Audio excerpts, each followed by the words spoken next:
Hello, नमस्ते dear aspirants. आपके लिए हम लेकर आए हैं अफसरनामा का ये 5वां सीरीज। और इस अफसरनामा के 5वें सीरीज के अंतर्गत हम बात करेंगे बिहार करंट अफेयर्स की। बात ही नहीं करेंगे बल्कि बिहार से पूछे जाने वाले करंट अफेयर्स के ऐसे ऐसे सवालों से आपका रूबरू कराएंगे जो कि आगामी 71वीं बीपीएससी पीटी जो कि 13 सितंबर को होना है, उसमें आपको काफ़ी फायदा होगा, काफ़ी लाभदायक होगा। तो अंत तक देखना ना भूलिएगा।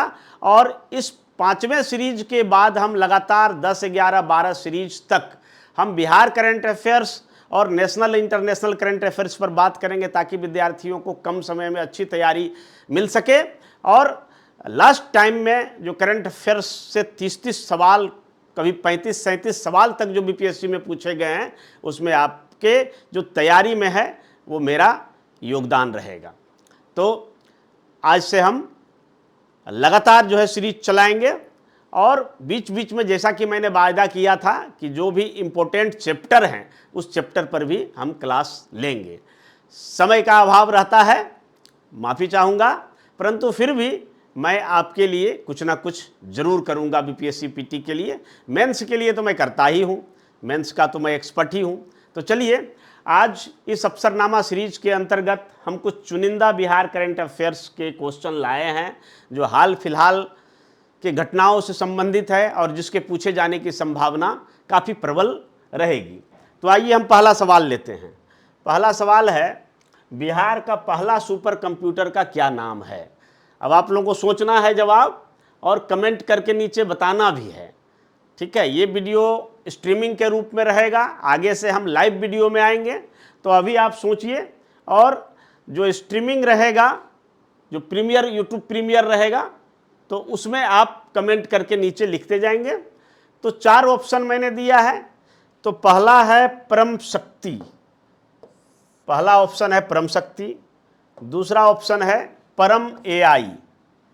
तीसरा ऑप्शन है परमार्थ और चौथा ऑप्शन है परम बुद्ध। चलिए, तब तक आप इसका आंसर सोचिए, सही आंसर क्या होगा इसके बारे में मैं आपको कुछ क्लू दे देता हूँ। ठीक है, तो इसका निर्माण जो है, ये जो बिहार का पहला परम कंप्यूटर है, इसका निर्माण कौन किया है? तो निर्माण किया है centre for development advance computing. ये एक संस्था है जो कंप्यूटर के शोध और विकास पर कार्य करता है। और इसका मुख्यालय कहाँ है? तो इसका ऑफिस जो है पटना में है, सीडेक। और सीडेक द्वारा ही ये सुपर कंप्यूटर का निर्माण किया गया। इस सुपर कंप्यूटर की जो खासियत होगी वो एआई से लैस होगा, यानी इसमें आर्टिफिशियल इंटेलिजेंस भी होगा। आर्टिफिशियल इंटेलिजेंस का ज़माना है, आप लोग देख रहे होंगे कि किस तरह से मोबाइल में भी आर्टिफिशियल इंटेलिजेंस आ गया है। और आने वाला दौर अगर कहें हम आर्टिफिशियल इंटेलिजेंस का ही होगा तो कोई गलत ना होगा। ठीक है, तो आर्टिफिशियल इंटेलिजेंस से ये लैस है। और इसमें कंप्यूटर में जैसा कि आप जानते हैं कि सीपीयू होता है। सीपीयू मतलब centre processing unit. Centre processing unit के जगह पे इस कंप्यूटर में जीपीयू होगा। और जीपीयू का फुल फॉर्म क्या होगा? तो graphic processing unit. Graphic processing unit. ठीक है, यानी सीपीयू के जगह पे जीपीयू होगा। और इससे क्या होगा कि जो काम सीपीयू करता है वो तो करेगा ही, साथ ही इसमें उससे काफ़ी जो है एडवांस दर्जे का भी काम किया जा सकेगा, डिजाइनिंग वगैरह के क्षेत्र में, ग्राफिक वगैरह के क्षेत्र में। और काफ़ी ये फास्ट चलने वाला कंप्यूटर होगा। ठीक है, इसको बनाने में लागत जो आई है वो 5.5 करोड़ की लागत आई है।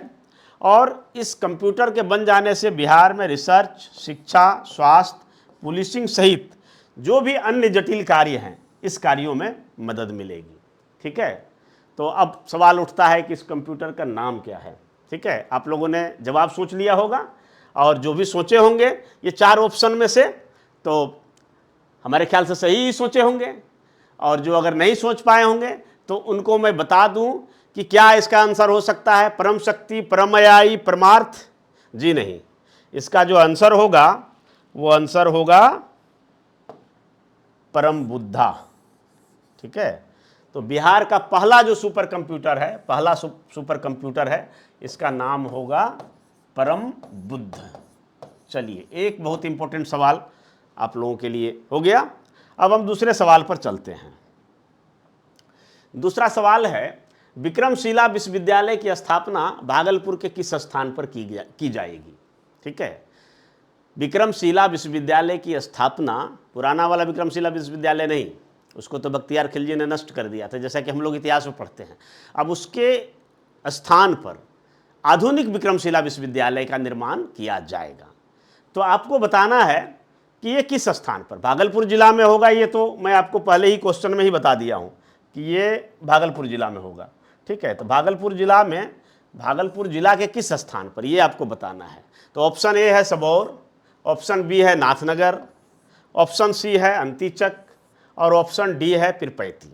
ठीक है, इस 4 जगह पे आप सोचिए कि क्या इसका उत्तर हो सकता है, सही उत्तर क्या हो सकता है। तब तक मैं इसके बारे में कुछ क्लू देता हूँ।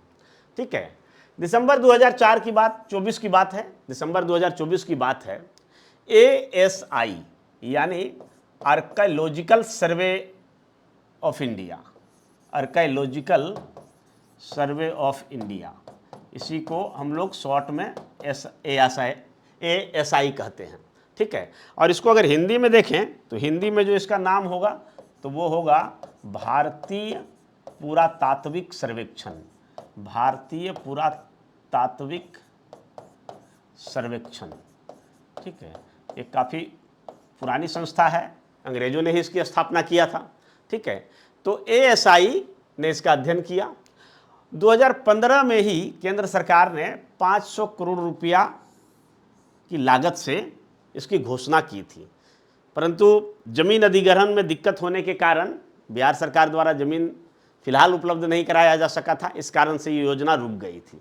लेकिन पुनः जो है ये जमीन दे दी गई है, चिन्हित कर लिया गया है और अब विश्वविद्यालय बन जाएगा। प्राचीन विश्वविद्यालय के बारे में आप जानते ही होंगे, यहाँ से भी आपका BPSC में सवाल आएगा। प्राचीन विक्रमशिला विश्वविद्यालय वो पाल वंश के शासक धर्मपाल ने इसको स्थापना किया था। ठीक है, और ये 8वीं शताब्दी के अंतिम में और 9वीं शताब्दी, ठीक है, यानी लगभग 899 से लेके 905 ईस्वी तक जो है इसका निर्माण हुआ था। ठीक है, पाल वंश के जो भी शासक थे वो बौद्ध स्वावलंबी शासक थे, बौद्ध धर्मावलंबी शासक थे। ठीक है, बौद्ध धर्म को मानने वाले थे, इसलिए पूरे बिहार में जहाँ भी ज़मीन खोदेंगे तो बुद्ध की मूर्तियाँ मिलेगी। इसका कारण है कि काफ़ी लंबे समय तक, लगभग 400-500 वर्षों तक पाल वंश के शासकों ने जगह जगह पे बौद्ध धर्म से संबंधित और बुद्ध की मूर्तियाँ को बनाया था। तो ऐसा भागलपुर में भी देखने को मिलता है। ठीक है, तो ये विक्रमशिला विश्वविद्यालय, जो प्राचीन विक्रमशिला विश्वविद्यालय था, बौद्ध धर्म का प्रसिद्ध केंद्र था और बौद्ध धर्म का भी जो शाखा है, विभिन्न शाखा बटा था। आप लोग जानते हैं शुरुआत में जो है महासंघिक और स्थाविर बना था, फिर तंत्रयान, वज्रयान, और भी कई जो है शाखाएं बन गई। ठीक है, तो इन शाखाओं में से जो तंत्रयान है और जो वज्रयान है, ठीक है, इसका विशेष इस पर महत्व था और इसका अध्ययन विशेष रूप से किया जाता था। अगर अध्ययन की विषयों की बात करें तो यहाँ विशेष रूप से धर्मशास्त्र, दर्शन, व्याकरण, तत्व मीमांसा और तर्कशास्त्र का अध्ययन होता था, विद्यार्थियों को पढ़ाया जाता था। 1203 ईस्वी में बख्तियार खिलजी का आक्रमण हुआ और इस आक्रमण में विश्वविद्यालय को ध्वस्त कर दिया गया। और भी कारण हो सकते हैं, लेकिन सर्वमान्य तथ्य यही है कि बख्तियार खिलजी के आक्रमण के दौरान इस विश्वविद्यालय को ही नहीं बल्कि बिहार में जितने भी बौद्ध केंद्र थे या बौद्ध महाविहार थे, सबको नष्ट किया गया। ठीक है, अब सवाल उठता है कि आपका सवाल का जवाब क्या है। ठीक है, कि विक्रमशिला विश्वविद्यालय की स्थापना भागलपुर के किस स्थान पर की जाएगी। ठीक है, तो वो स्थान है कहलगांव। अब बोलिएगा कि कहलगांव तो ऑप्शन में है ही नहीं, तो आंसर क्या होगा? तो आंसर ये होगा कि अंतीचक। अगर आप पाल कला पढ़ते होंगे तो उसमें पढ़ते होंगे कि अंतीचक से पाल शासकों द्वारा बनाए गए बहुत सारे स्मारकों के अवशेष मिले हैं और माना जाता है कि जो प्राचीन विक्रमशिला विश्वविद्यालय था वो यही था, अंतीचक। अंतीचक एक गांव है जो कि भागलपुर के कहलगांव प्रखंड में पड़ता है। तो आपका जो राइट आंसर होगा वो सी होगा। विक्रमशिला विश्वविद्यालय की स्थापना भागलपुर के कहलगांव के अंतीचक गांव में की जाएगी। ठीक है, अब चलिए अगला सवाल पर चलते हैं। अगला सवाल है बिहार का पहला खेल यूनिवर्सिटी है ना, खेल विश्वविद्यालय, स्पोर्ट्स यूनिवर्सिटी कहाँ पर स्थापित किया जाएगा? ठीक है, तो आप 4 ऑप्शन दिए गए हैं, इसको देखिए। पहला राजगीर, दूसरा गया जी, तीसरा भागलपुर और चौथा पटना। आप उत्तर सोचिए, तब तक मैं आपको कुछ क्लू देता हूं और इससे संबंधित कुछ फैक्ट के बारे में बताता हूं। जनवरी 2025 की बात है, ठीक है। इस विश्वविद्यालय को यूजीसी की मान्यता मिल गई और ये विश्वविद्यालय काफ़ी चर्चा में आ गया। ये तो हम लोग जानते हैं कि नालंदा विश्वविद्यालय की स्थापना हो चुकी है। जेवियर विश्वविद्यालय की भी स्थापना बिहार में की जाने के लिए ज़मीन का अधिग्रहण का काम हो गया है। बिहार में विक्रमशिला विश्वविद्यालय भागलपुर में बन ही रहा है। तो ये एक खेल विश्वविद्यालय भी बन के तैयार हो गया है, ठीक है। और इसकी मान्यता जो है यूजीसी द्वारा दे दी गई है, ठीक है। 2024 में ही सीएम नीतीश कुमार द्वारा इसका उद्घाटन किया गया था, स्पोर्ट्स यूनिवर्सिटी का, परंतु उस समय यूजीसी की मान्यता नहीं थी। अब यूजीसी की मान्यता हो गई है। और किसके तहत हुई है? तो यूजीसी एक्ट 1956 की धारा 2F के अंतर्गत, ठीक है। ये यूजीसी जो यूनिवर्सिटी ग्रांट कमीशन है, यूजीसी का फुल फॉर्म हुआ यूनिवर्सिटी ग्रांट कमीशन। ये क्या करता है कि तमाम सारे भारत के जो भी यूनिवर्सिटी हैं उसको ग्रांट उपलब्ध कराता है, यानी अनुदान देता है, पैसा रिलीज करता है, ठीक है। तो यूनिवर्सिटी ग्रांट कमीशन की 1956 में जो इसका एक्ट बना था, उसकी धारा 2F के अंतर्गत ये स्पोर्ट्स यूनिवर्सिटी की मान्यता हुई है। और इसमें पढ़ाई क्या होगा? जो यूनिवर्सिटी बना है तो पढ़ाई होगा ग्रेजुएशन, डिप्लोमा, पीजी डिप्लोमा, और विश्वविद्यालय के पास यह भी अधिकार है कि अन्य शैक्षणिक पाठ्यक्रम भी जोड़े जा सकते हैं।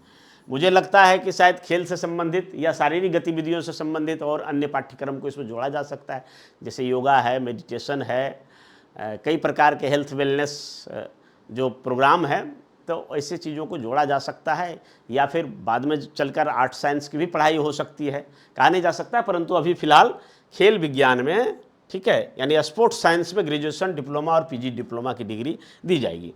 अब सवाल उठता है कि आपका आंसर क्या है? तो आंसर होगा राजगीर, ठीक है। ये राजगीर में इसको स्थापना किया गया है, ठीक है। अब चलिए अगले सवाल की ओर चलते हैं। ये बिहार के राज्यपाल आरिफ मोहम्मद खान, ठीक है। राजेंद्र अरलेकर जो बिहार के राज्यपाल थे, भूतपूर्व राज्यपाल, उनके बाद आरिफ मोहम्मद खान बिहार के राज्यपाल नियुक्त हुए, ठीक है। तो आपका जो सवाल है कि इनका क्रम क्या था? क्रम होता है यानी केवे राज्यपाल थे, इनका क्रम क्या था, कौन सा राज्यपाल था, ठीक है। यहाँ पर आपको क्रम दिए हैं, 41वां, 42वां, 43वां, 44वां, आपको ये बताना है। तो मैं आपको बता दूं कि जो राजेंद्र अरलेकर थे, तो उनका बिहार के राज्यपाल के रूप में जो क्रम था, वो क्रम था 41वां। इस अनुसार से आरिफ मोहम्मद खान जो वर्तमान बिहार के राज्यपाल हैं, तो इनका जो क्रम होगा वो 42वां होगा, ठीक है। यानी आरिफ मोहम्मद खान बिहार के 42वें राज्यपाल हैं। ऐसा सवाल पूछा जा सकता है, इसको ध्यान में रखिए। और इस तरह के और भी फैक्ट्स आपको पढ़ना है। ये हमारा एक तरह से इंडिकेशन है, क्योंकि 10-12 सवाल में आपका तैयारी होगी नहीं, हालांकि हम 100-150 सवाल तो कराएंगे ही, परंतु आप संकेत को समझिए कि इस तरह के सवाल पूछे जा सकते हैं बीपीएससी में, और इसी अनुसार से आपको जहाँ भी मटेरियल मिले तो उसकी तैयारी करना है। विशेषकर अगर एक आध दिन समय मिले तो जो पिछले 2, 4, 5 महीने, 6 महीने का पेपर है उसको भी देख सकते हैं, अगर आपके पास पेपर का संग्रह सुनियोजित तरीके से किया जाता होगा तब, अन्यथा फिर उसमें टाइम वेस्ट नहीं करना है, ठीक है। तो अब आ जाइए नेक्स्ट क्वेश्चन है, पुनौरा धाम विकास परियोजना किनसे संबंधित है? यह एक धार्मिक स्थल है और सरकार की इसमें काफ़ी दिलचस्पी है। सरकार द्वारा खुद इसका उद्घाटन किया गया है, ज़मीन वगैरह उपलब्ध कराया गया है और काफ़ी सारा इसमें मदद किया गया है, ठीक है। तो किस देवी देवता से संबंधित है? ऑप्शन है आपका, पहला जो ऑप्शन है वो शिव है, दूसरा ऑप्शन है राम है, ये यहाँ भी होगा, राम है, और तीसरा ऑप्शन बुद्ध है, और चौथा ऑप्शन सीता है, ठीक है। सीता यानी जानकी, ठीक है। तो इसका क्या होगा आंसर? आप लोग मन में सोचिए। इसका क्लू, चूंकि बहुत सिंपल सा प्रश्न है, फ्लैट प्रश्न है, इसलिए इसका मैं क्लू वगैरह नहीं दूंगा। इतना आप जान लीजिए कि किसका हो सकता है। अब ध्यान दीजिए, तो आप अगर मान लिया जाए कि एलिमिनेशन विधि से इस प्रश्न को हल करना है और इसके बारे में आपको कोई आइडिया नहीं, कभी नहीं पढ़े, तो कैसे करेंगे। तो इसके लिए देखिए एक प्रोसेस हम बताते हैं जो विशेषकर यूपीएससी के विद्यार्थियों द्वारा यूज में लाया जाता है कि आपको क्या करना है, छांटना है। तो बिहार का जो भूमि है वो शिव से संबंधित नहीं है, हालांकि शिव मंदिर हैं यहाँ बहुत सारे, है ना, लेकिन जो प्राचीन काल से अगर बात करें तो शिव का कोई जो है वैसा पौराणिक वो कोई विशेष महत्व नहीं है, ठीक है, कोई विशेष नहीं है। हालांकि बहुत सारे मंदिर हैं जहाँ पर कि शिव की पूजा होती है, शिव का मंदिर है, प्राचीन काल में भी बने हुए, आधुनिक काल में, लेकिन शिव का नहीं है। राम का तो मंदिर उत्तर प्रदेश में बन ही गया है, अयोध्या से संबंधित थे, इसलिए ये भी नहीं होगा। अब बच गया बुद्ध एवं सीता, ठीक है। अब आपको देखना है कि पुनौरा धाम किधर है, ठीक है, तो ये उत्तरी बिहार में पड़ता है। और उत्तरी बिहार में वैशाली को छोड़कर बाकी उधर थोड़ा सा बुद्ध का कम दिखाई पड़ता है, फिर नेपाल में दिखाई पड़ता है। तो इस विधि से आप देखेंगे तो बुद्ध भी नहीं होगा। इसका राइट आंसर क्या होगा, तो राइट आंसर होगा सीता, यानी सीता माता जानकी के मंदिर के निर्माण के लिए जो प्रोजेक्ट है उसे पुनौरा धाम विकास परियोजना कहा गया है, ठीक है। तो आपका राइट आंसर होगा डी। चलिए अब नेक्स्ट क्वेश्चन पर चलते हैं। बिहार सरकार द्वारा हाल ही में 140 संरक्षण अधिकारी यानी प्रोटेक्शन ऑफिसर की नियुक्ति के लिए निर्णय का उद्देश्य क्या है। क्यों बिहार सरकार द्वारा ये डिसीजन लिया गया कि 140 की संख्या में संरक्षण अधिकारी को नियुक्त किया जाएगा, इसका क्या काम होगा, ये कौन से काम करेंगे, किस चीज़ के लिए इनकी नियुक्ति की जा रही है, तो ऐसे सवाल पूछे जा सकते हैं। तो इसका देखिए चार ऑप्शन हम दिए हैं, आप गेस कर सकते हैं क्या होगा, मैं आगे बताऊंगा। पहले आगे चलकर इसका कुछ जो इसका विवरण है विवरण में प्रस्तुत कर दूंगा, उसके बाद आप लोग देखिएगा। तो ऑप्शन ए में है जैव विविधता के संरक्षण हेतु, ठीक है। दूसरा है महिलाओं के घरेलू हिंसा से निपटने हेतु। तीसरा सी ऑप्शन है SC ST यानी शेड्यूल कास्ट और शेड्यूल ट्राइब्स वर्ग के अधिकारों की सुरक्षा हेतु, ठीक है। और ऑप्शन डी है सरकारी संपत्तियों के संरक्षण हेतु, ठीक है। तो ये चार ऑप्शन है, चार में से सही ऑप्शन आपको चुनना है, ठीक है। माइनस मार्किंग है, ध्यान रखेंगे। तुक्का लगाना भी है तो काफ़ी सोच समझ कर लगाएंगे, ठीक है। तो चलिए पहले इसके बारे में कुछ हम तथ्य को जान लेते हैं। फरवरी 2025 की बात है, 140 पूर्णकालिक संरक्षण अधिकारी नियुक्त करने का निर्णय बिहार सरकार ने लिया, ठीक है। और ये समाज कल्याण विभाग के अंतर्गत लिया गया, समाज कल्याण विभाग के अंतर्गत इस प्रकार का डिसीजन लिए गए हैं, ठीक है। और बताया गया कि अलग से इसका संवर्ग बनाया जाएगा और इसकी पोस्टिंग कहाँ होगी, तो पोस्टिंग जो है अनुमंडल लेवल पर होगा, ठीक है, अनुमंडल लेवल पर होगा, फिर जिला लेवल पर होगा और फिर राज्य लेवल पर होगा। 140 जो है समाज कल्याण विभाग के अंतर्गत प्रोटेक्शन ऑफिसर की नियुक्ति होगी, ठीक है। और ये नियुक्ति किस लिए होगी, तो घरेलू हिंसा संरक्षण अधिनियम 2005 के प्रावधानों के मुताबिक होगी। इसमें प्रावधान है कि कोई एक ऐसा ऑफिसर होगा जो स्पेशली इसी चीज़ को देखेगा कि किसी भी महिला के साथ यानी उसके घर में उनके पति द्वारा, उनके देवर द्वारा या उनके ससुराल पक्ष के जो भी लोग हैं, सास ननद गोतनी द्वारा अगर उनको मारपीट किया जाता है, सताया जाता है, मानसिक प्रताड़ना दिया जाता है, ये सारे घरेलू हिंसा अधिनियम के अंतर्गत आएंगे।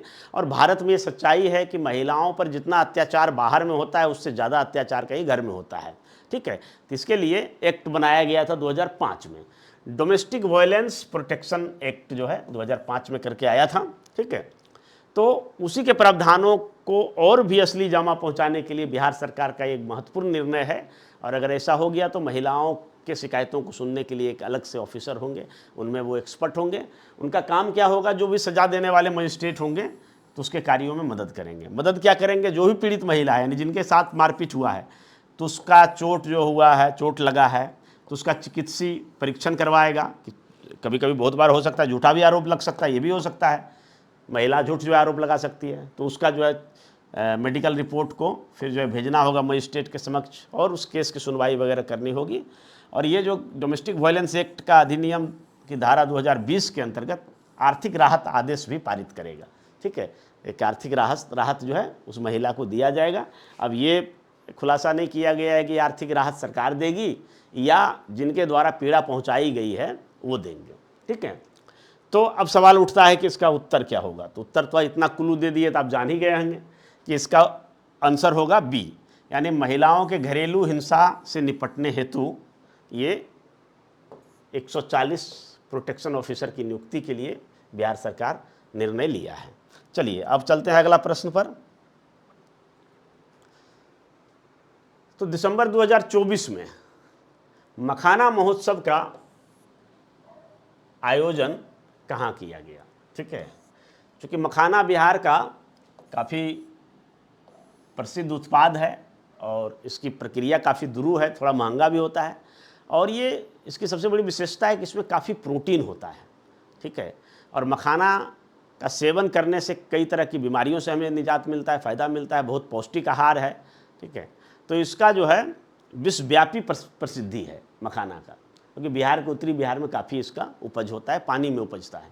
ठीक है, तो कहाँ किया गया? ऑप्शन है मुजफ्फरपुर, दिल्ली, हैदराबाद, बंगलुरु। ठीक है, अब देखिए इसमें आप टेक्निक लगाइए, आपको गेस करिए। गेस कैसे करेंगे? अगर ये मखाना महोत्सव का आयोजन बिहार में होता तो शायद उतना इम्पोर्टेंट क्वेश्चन नहीं होता।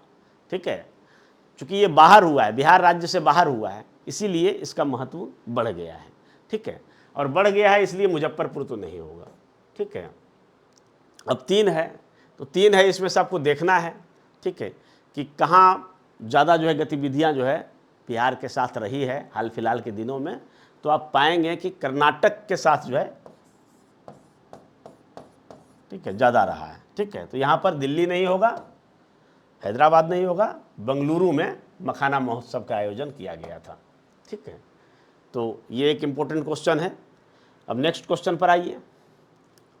महिला एशिया चैंपियन ट्रॉफी 2025, महिला एशिया चैंपियन ट्रॉफी 2025 का आयोजन बिहार के किस शहर में किया गया है? ठीक है, तो सिंपल सी बात है। ठीक है, ये कहाँ किया गया होगा? तो राजगीर अभी फेमस हो गया है, यहाँ स्पोर्ट्स कॉम्प्लेक्स भी बन गया। तो 2 ही जगह विशेष खेल सुविधा है, एक पटना है, एक राजगीर है, लेकिन राजगीर को अभी ज़्यादा प्रमुखता दिया जा रहा है, तो ये राजगीर होगा। ठीक है, यानी राजगीर में किया गया, पटना, गया जी और मोतिहारी में नहीं। ठीक है, और सबसे बड़ी बात है कि इस राजगीर में पुरुष हॉकी का भी मैच हुआ है। ठीक है, और ये जो है विश्व कप का जो मैच होगा उसका क्वालिफाइंग मैच था एक तरह से। ये पुरुष एशियाई हॉकी माने महिला और पुरुष दोनों का हुआ है। ठीक है, तो इसके बारे में कुछ क्लू देख लेते हैं।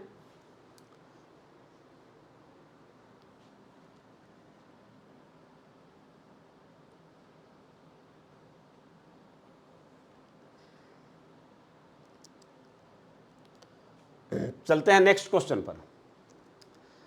नेक्स्ट क्वेश्चन है भारतवंशी कमला प्रसाद विशेश्वर। कमला प्रसाद विशेश्वर एक लेडीज है। ठीक है, और जो कि बिहार से संबंधित है। किस देश की प्रधानमंत्री चुनी गई है? ठीक है, ये क्वेश्चन है। ठीक है, कमला प्रसाद विशेश्वर भारतवंशी है, और भारतवंशी का मतलब होता है कि जिनके पूर्वज जो है भारत के थे।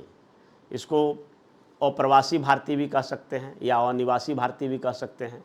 ठीक है, एक तरह से ये जो है भारत के मूल वंश से जुड़ा हुआ है। इनके दादा परदादा यहीं के थे, भारत के थे या फिर बिहार के थे। ठीक है, तो ये जो है हाल ही में प्रधानमंत्री चुनी गई है। तो आपको बताना है किस देश की प्रधानमंत्री चुनी गई है। तो ऑप्शन ए है मॉरिशस, ऑप्शन बी है बारबाडोस, ऑप्शन सी है तुवालू और ऑप्शन डी त्रिनिडाड। ठीक है, अब इसके बारे में कुछ क्लू आपको बताते हैं, तब तक आप उत्तर सोचिए।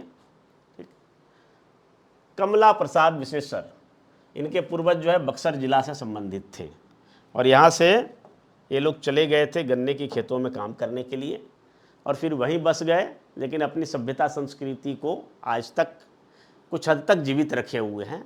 इसलिए इनके नाम में भी दृष्टिगोचर है। नाम क्या होता है? कमला, जो कि नितांत ही देवनागरी लिपि से जुड़ा हुआ नाम है ना, सांस्कृतिक नाम है, इसलिए भारत से संबंध दृष्टिगोचर होता है। ये जिस देश की प्रधानमंत्री बनी है वो 2010 से 2015 तक भी प्रधानमंत्री रही थी। ठीक है। इनका पार्टी का नाम था यूनाइटेड नेशनल कांग्रेस पार्टी, ठीक है। और ये उस देश की एकमात्र महिला प्रधानमंत्री है, यानी इससे पहले कोई महिला प्रधानमंत्री नहीं हुई है। और सबसे बड़ी बात है, मैं एक और क्लू देता हूँ कि ये कैरिबियाई द्वीप समूह, जिसको हम लोग वेस्ट इंडीज बोलते हैं, है ना, वेस्ट इंडीज का जो क्रिकेट टीम है, ठीक है, तो वो कैरिबियाई द्वीप समूह है। कैरिबियाई सागर है, उसके आसपास लगने वाले द्वीप को कैरिबियाई द्वीप समूह कहते हैं। कैरिबियाई द्वीप समूह का वो देश है। तो चलिए, अब कैरिबियाई द्वीप समूह का कौन है? तो मॉरिशस नहीं है, तुवालू नहीं है, ये दो है, बारबाडोस और त्रिनिडाद। तो इसमें से मैं आपको बता दूं कि बारबाडोस कभी भी उतना फेमस नाम नहीं सुनते हैं, ठीक है।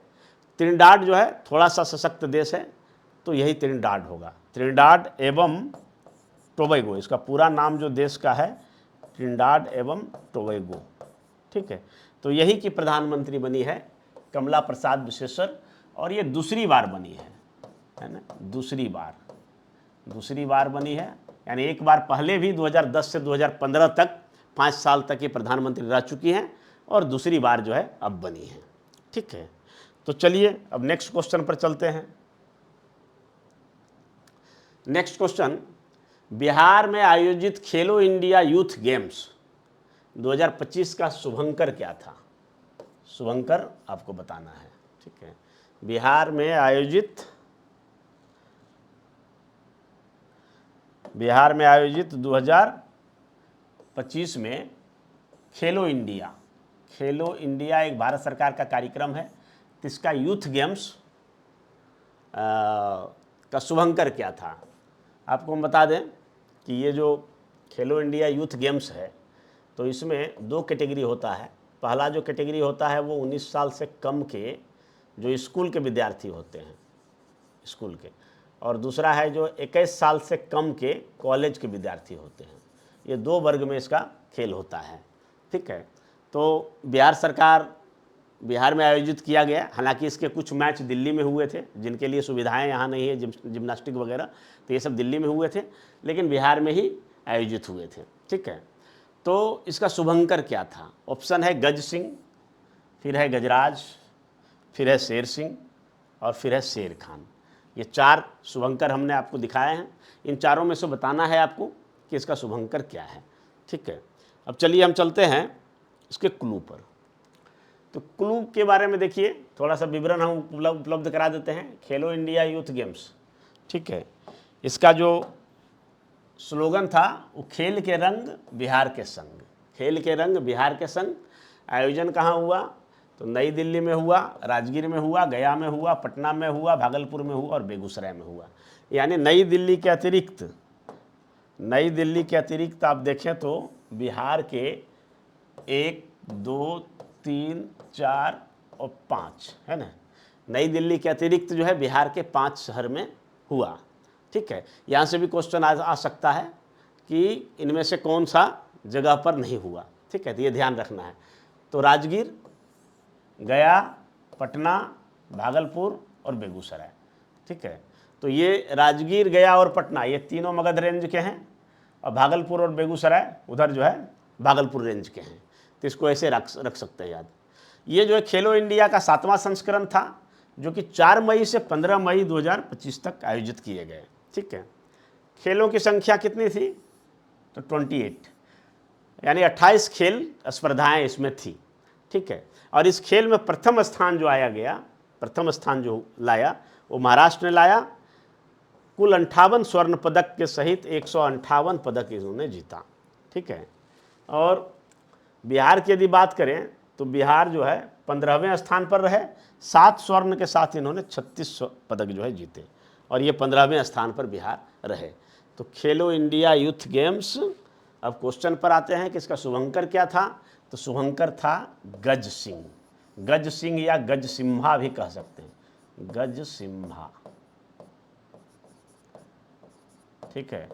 इसके अंतर्गत क्या है?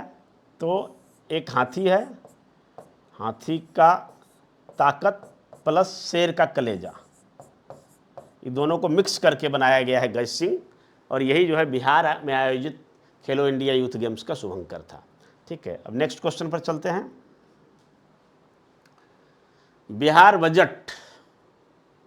बिहार बजट 2024-25 में सर्वाधिक निधि का प्रावधान किया गया।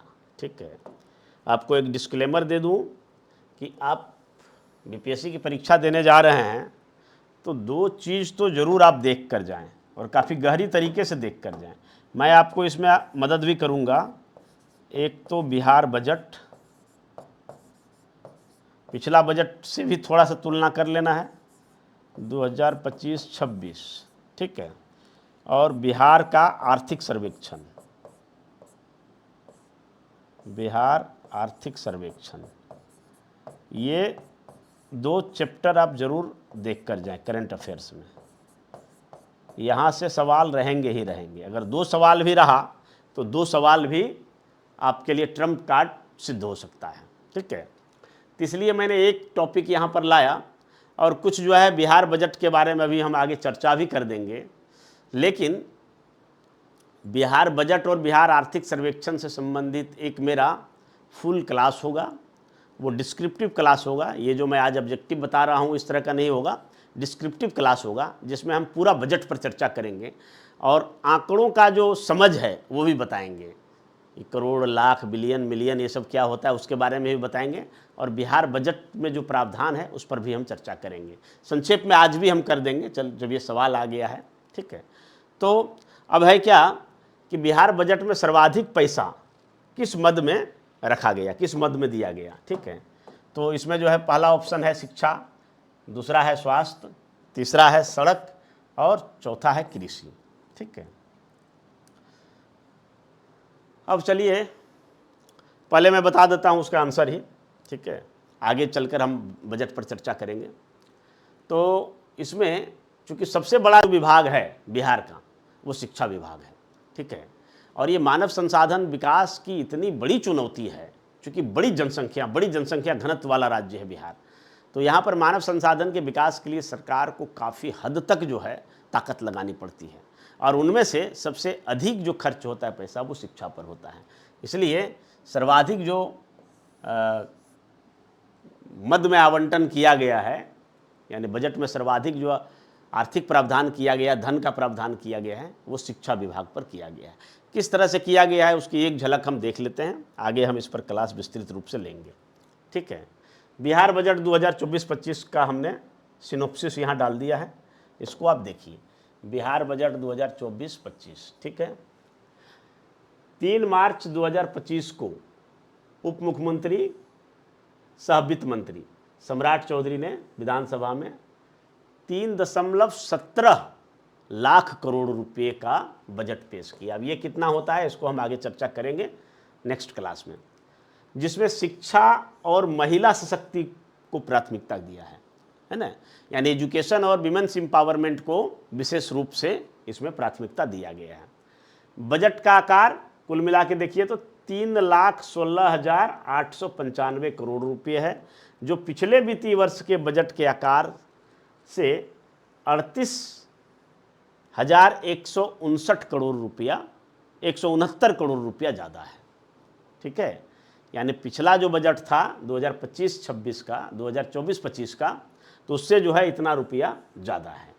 ठीक है, अब इसके मुख्य बिंदु क्या है? तो मुख्य बिंदु है कि 2025-26 में कुल राजस्व व्यय कितना था? 2,52,000 करोड़ रुपये अनुमानित है। ठीक है, जो कुल व्यय का 79.52% है ना, यानी जो रेवेन्यू एक्सपेंडिचर है। अब ये रेवेन्यू एक्सपेंडिचर क्या होता है इसको अच्छा से समझना पड़ेगा, वो कोई फ्रेश क्लास में हम समझाएंगे।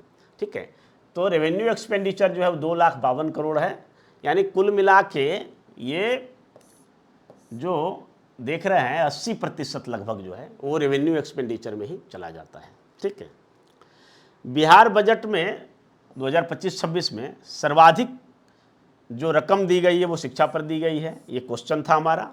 और कितना? 60,964 करोड़ रुपया का प्रावधान शिक्षा के लिए किया गया। उसके बाद स्वास्थ्य के लिए किया गया 20,355 करोड़ और सड़क पर 17,000 करोड़ रुपया का प्रावधान किया गया है। ठीक है, बजट में गृह विभाग को यानी पुलिस विभाग को 17,831 करोड़ रुपया मिला है। ठीक है, ग्रामीण विकास को 16,093 करोड़ मिला है। ऊर्जा विभाग को 13,484 करोड़ मिला है। ठीक है, समाज कल्याण विभाग SC ST अल्पसंख्यक पिछड़ा अति पिछड़ा को सब मिला के 13,000 करोड़ रुपये से ज़्यादा का प्रावधान किया गया है।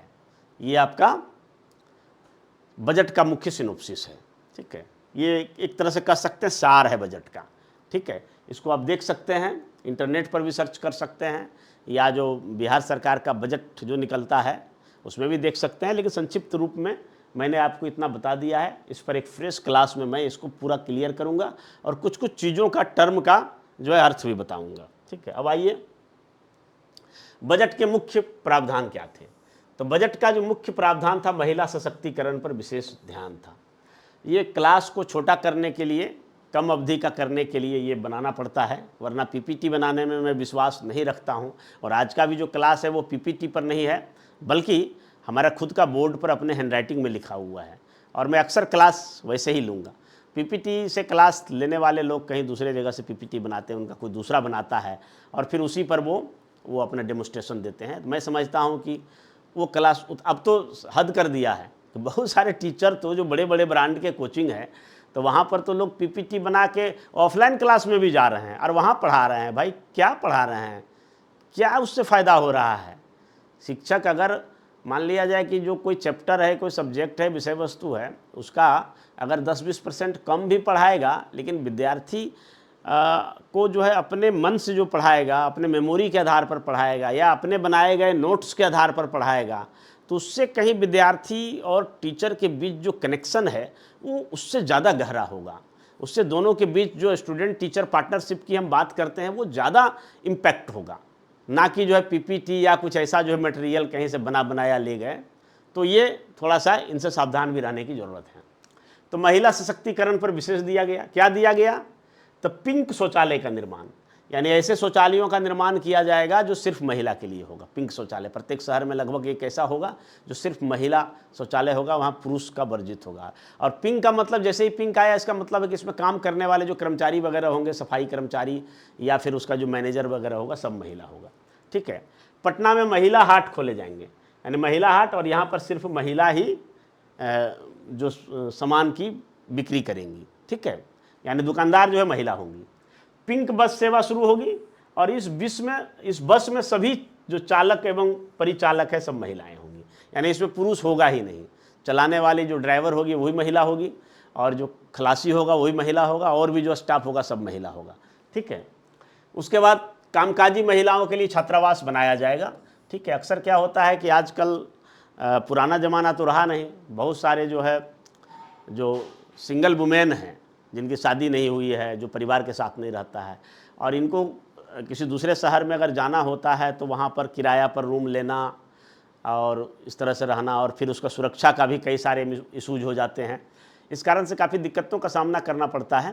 मुंबई जैसे शहरों में, दिल्ली जैसे शहरों में, हैदराबाद जैसे शहरों में इस तरह के बहुत सारे हॉस्टल हैं, बहुत सारे हॉस्टल सरकार द्वारा बनाया गया है, प्राइवेट भी चलता है, तो जिसमें जो है महिलाएं कामकाजी महिला, एक गर्ल्स हॉस्टल होता है तो वो विद्यार्थी है, थोड़ा कम सुविधा होता है। लेकिन अगर जो कामकाजी महिलाएं हैं वो काम कर रही है, उसको वेतन मिल रहा है, सैलरी मिल रहा है, तो थोड़ा सा अच्छा सुविधा होना चाहिए। तो उस आधार पर कामकाजी महिलाओं के लिए छात्रावास बनाए जाएंगे, हॉस्टल बनाए जाएंगे सरकार द्वारा। ठीक है, महिला टूरिस्ट गाइड की नियुक्ति होगी। ठीक है, अक्सर क्या होता है कि टूरिस्ट गाइड के द्वारा कई प्रकार की शिकायतें आती रहती है कि छेड़छाड़ वगैरह जैसे। तो अब जो है क्या है कि बिहार के प्रमुख जो टूरिस्ट स्पॉट्स हैं, पर्यटक स्थल हैं, वहाँ पर महिला गाइड भी नियुक्त रहेंगे, और यदि कोई महिला चाहें कि हम जो है लेडीज़ गाइड रखें तो लेडीज़ गाइड को रख सकती हैं। ठीक है, ई रिक्शा खरीदने के लिए वित्तीय सहायता दिया जाएगा। गरीब लोग के लिए ई रिक्शा आज बहुत बड़ा रोजगार आजीविका का साधन हो गया है। ठीक है, तो बहुत सारे गरीब लोग यदि जो नहीं खरीद पा रहे हैं, 1.5-2 लाख रुपया कम से कम सबसे सस्ता वाला रिक्शा आता है, तो सरकार इसके लिए वित्तीय मदद देगी। ठीक है, महिला पुलिसकर्मियों की संख्या में वृद्धि होगी। ये तो आप जान ही रहे हैं, राष्ट्रीय औसत से भी ज़्यादा है बिहार में महिला पुलिसकर्मी, तो इसमें और बढ़ाया जाएगा। गरीब लड़कियों की शादी के लिए कन्या विवाह मंडप का निर्माण किया जाएगा, ये सरकार करेगी। पहले साउथ में होता था, बिहार में भी हो रहा है। ठीक है। पर्यावरण और स्वच्छ ऊर्जा के लिए देखिए क्या हो रहा है, तो वायु गुणवत्ता के सुधार में के लिए 1 करोड़ रुपया का निवेश किया जाएगा, ठीक है। पेड़ पौधों को लगाया जाएगा, बहुत सारे ईंट भट्ठा और जो वाहन वगैरह से जो चिमनी से जो धुआं निकलता है उसके फिल्ट्रेशन का कार्य किया जाएगा, यही सब किया जाएगा। नहरों के किनारे 25 करोड़ की लागत से सौर संयंत्र विकास किए जाएंगे, ठीक है। जैसे ही सोलर प्लांट लगेगा तो वो जो हमारा कन्वेंशनल टाइप ऑफ एनर्जी का कंजम्पशन है वो घटेगा, और जब घटेगा तो इससे जो है स्वच्छ एनर्जी, जो क्लीन एनर्जी बोलते हैं, वो बढ़ेगा, ठीक है। कृषि एवं ग्रामीण विकास, बाजार समितियों को सशक्त किया जाएगा। बाजार समिति तो हर जगह हर जिला में लगभग है, लेकिन जो ढुलमुल है या उस पर किसी विशेष लोगों का जो कब्जा है या सही से संचालन नहीं होता है, गंदगी है, साफ सफाई नहीं होता है, तो उसको बढ़िया से सशक्त किया जाएगा। प्रखंड स्तर पर सब्जी बेचने के स्टॉल खोले जाएंगे, है ना। आप किसी भी छोटे मोटे शहर या प्रखंड में जाते होंगे तो ये बेतरतीब सड़क के किनारे सब्जी बेचते हुए ठेले वाले लोग नज़र आ जाएंगे, तो उनको थोड़ा व्यवस्थित किया जाएगा और एक प्रकार का हाट खोला जाएगा। सभी प्रखंडों में तरकारी उत्पादन समिति का गठन किया जाएगा। ये बाजार समिति के तर्ज पर तरकारी मतलब सब्जी, वेजिटेबल के लिए जो है उत्पादन समिति का गठन किया जाएगा, ताकि किसानों को सही दाम मिल सके। बहुत बार क्या होता है कि आप देखेंगे खेत में टमाटर या कोई भी सब्जी 5 रुपये 7 रुपये 8 रुपये किसान से कोई ले नहीं रहा है, अब मार्केट में दाम देखिएगा तो 40 रुपये 60 रुपये 80 रुपये। तो इस तरह से क्या होता है कि एक्चुअल दाम मार्केट में तो हम ज़्यादा खरीद रहे हैं, हम ज़्यादा पैसा दे रहे हैं, लेकिन क्या है कि जो पैसा है वो बिचौलिया ले जाता है। 10 रुपया खेत से लेकर टमाटर और बाज़ार में जाकर 60 रुपये में बेचता है, ठीक है। तो ये 50 रुपया जो है बीच के लोग, मीडिएटर लोग खा जाते हैं, किसान को नहीं मिल पाता है। अगर बाज़ार में हम सब्जी 50 रुपया में खरीद रहे हैं, 50 रुपया में टमाटर खरीद रहे हैं, 60 रुपया में खरीद रहे हैं, तो किसान को कम से कम 30 रुपये मिलना चाहिए, आधा तो कम से कम मिलना चाहिए, लेकिन ऐसा होता नहीं है।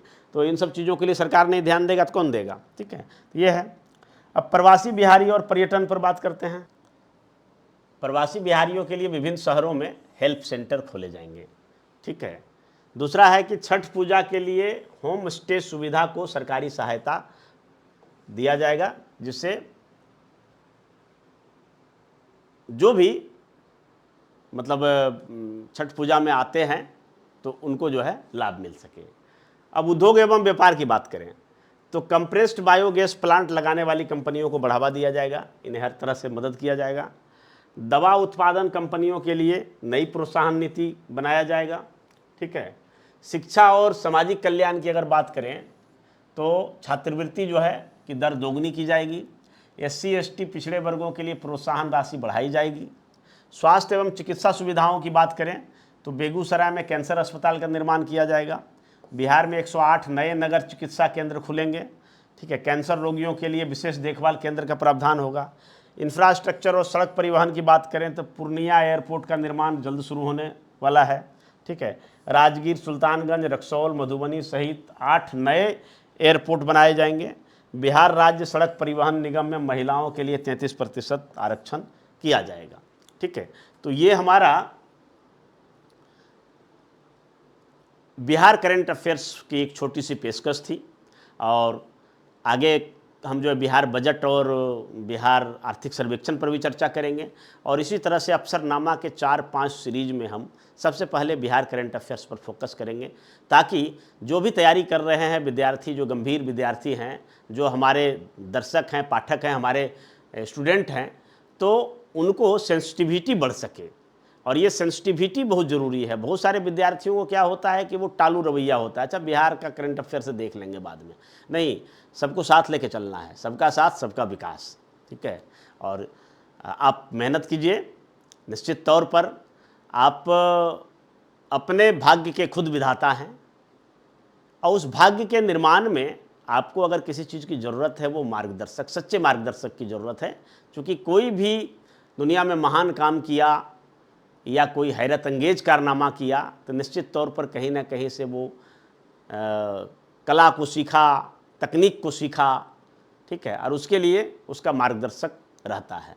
तो मार्गदर्शक जरूरी है, एक सच्चा मार्गदर्शक होना चाहिए जो निस्वार्थ भाव से आपको मार्गदर्शन करे, ना कि वो अपना नाम कमाने के लिए, अपना धन कमाने के लिए स्टंटबाजी करे। ऐसे स्टंटबाजों से सावधान रहिए, आप सेल्फ स्टडी करिए और हमारे जैसे लोगों से जो भी मदद ले सकते हैं या जो भी मैं दे पाऊँ तो लीजिए और तैयारी कीजिए। निश्चित तौर पर अगर चाहेंगे तो आप ही ऑफिसर बनेंगे। चलिए हम मिलते हैं अगले क्लास में। धन्यवाद। जय हिंद।